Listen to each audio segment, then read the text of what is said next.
Vamsi. Sir, thank you, sir, for giving me this opportunity. Sir, thank you, sir, for giving me this opportunity. It's a very important issue that we need to raise.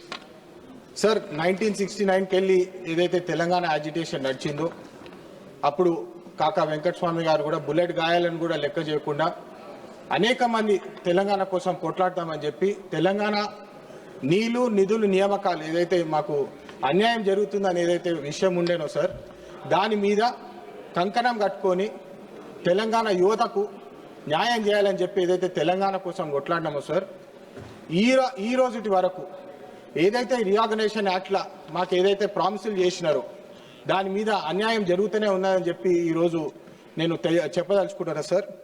ఉదాహరణకి నీళ్ళ గురించి వస్తే Krishna river management Godavari river management ఏదైతే ఇప్పుడు Bankacherla project కడుతున్నారు sir దాదాపు 1,00,000 కోట్ల రూపాయలు ఆ ప్రాజెక్ట్ కేటాయిస్తున్నారు.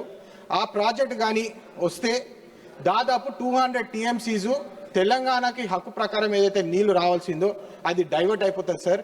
నార్త్ తెలంగాణ ప్రాంతం నేను ఎక్కడికి వస్తానో పెద్దపల్లి నార్త్ తెలంగాణ ఏరియా మొత్తము డ్రౌట్ ప్రోన్ అవుతుంది సార్. ఈ విషయాన్ని నేను రికార్డులో పెట్టదలుచుకుంటున్నా సార్.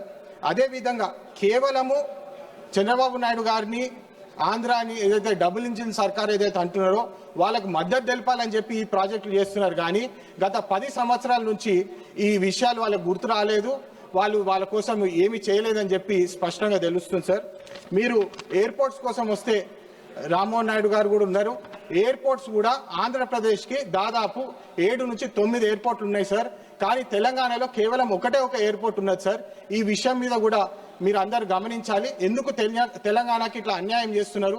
మా పెద్దపల్లి కూడా ఎయిర్పోర్ట్ అడిగినాం సార్, దాన్ని కూడా ఇప్పటి వరకు ముందుకు సాగలేదని చెప్పి తెలియజేస్తున్నాం సార్. మరొక ముఖ్యమైన విషయము రైల్వేస్ పాయింట్ ఆఫ్ వ్యూ కూడా sir thousands of crores railways point of view ఆంధ్రప్రదేశ్కి కేటాయిస్తున్నారు సార్. కానీ మా తెలంగాణకి కేవలం 100 కోట్ల ప్రాజెక్టులు చిన్న ప్రాజెక్టులు ఇస్తున్నారు సార్. కంప్లీట్లీ అన్యాయంగా ఫండ్ డిస్ట్రిబ్యూషన్ జరుగుతుంది సార్. మళ్ళా పోలవరం ప్రాజెక్టు కట్టిన తర్వాత బ్యాక్ వాటర్ ఇష్యూస్ మా దగ్గర finishing sir. Back water issues దాదాపు 2 లక్షల మందికి కొత్తగూడెంలో భద్రాచలంలో బ్యాక్ వాటర్ ఇష్యూస్ వలన వాళ్ళ జీవితాలే డేంజర్లు ఉన్నాయి సార్. ఇమ్మీడియట్ గా అక్కడ మాకు ఒక కరకట్ట కట్టి వాళ్ళకి కొంచెం సేఫ్టీ ఇవ్వాలి సార్. మళ్ళా ఇప్పుడే చెప్పినట్టు బయారం స్టీల్ ఫ్యాక్టరీ ఇంకా పెండింగ్ ఉన్నది సార్. ఆంధ్ర నుంచి పవర్ బిల్స్ దాదాపు 20,000 కోట్ల రూపాయల పవర్ బిల్లు ఇప్పటికి కూడా తెలంగాణకు బకాయి ఉన్నది సార్. అది ఇమ్మీడియట్ గా వారు రిలీజ్ చేయాలా. RFCL యూరియా క్రైసిస్ తెలంగాణకు వస్తుంది కానీ ఆంధ్రాకు వస్తలేదు సార్. తెలంగాణ రైతాంగం నష్టం జరుగుతుందని చెప్పి రికార్డు మీద చెప్పాలి sir. I'm just finishing sir. Industrial last point sir, industrial corridor ఇంకా లేటెస్ట్ గా సెమీ కండక్టర్ ఫెసిలిటీ ఏదైతే మాకు గ్రాంట్ చేసిందో అది కూడా జై హింద్, జై తెలంగాణ.